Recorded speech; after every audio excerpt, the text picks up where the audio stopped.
சம்ஸ்காரங்கள் என்பதை பற்றிய மிக ஆழமான, மிக உயர்ந்த கல்வியை கற்பதற்கு ஒரு வாய்ப்பு உங்களுக்கு கிடைத்திருக்கிறது.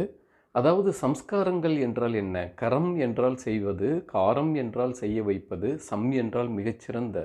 சம்ஸ்காரம் என்றால் மிகச் சிறந்தவைகளை செய்ய வைப்பது, அதாவது சிறப்பாக வாழ வைப்பது. அதாவது உயிரில் எழுதப்படும் நினைவு பதிவு. இவைகள் அவன் வளர்ந்த பிறகு அவனது பண்புகளை, பண்பாட்டை தீர்மானிக்கிறது. இந்த பதிவுகளுக்கு பெயர் சம்ஸ்காரங்கள். இந்த பதிவுகளை கொடுக்கும் நிகழ்ச்சிகளை பெரியவர்கள் நடத்துகிறார்களே, அதற்கு பெயர் சம்பிரதாயம். அதாவது வழி வழியாக கொடுக்கப்படும் நற்கொடைகள். உதாரணமாக வளைகாப்பு, காதணி விழா, திருமணம், இது போன்ற நிகழ்ச்சிகள். ஸ்ரீஹரி வித்யாலயத்தின் தலை சிறந்த குருநாதர் இந்த வகுப்புகளை நடத்துகிறார். நீங்களும் கூட நண்பர்கள், உறவினர்கள் அனைவரும் இதனை கற்று நற்குடும்பத்தை அமைத்து நல்ல வம்சத்தை உற்பத்தி செய்ய பிரார்த்தனைகள் செய்து கொள்கிறேன். ஓம்.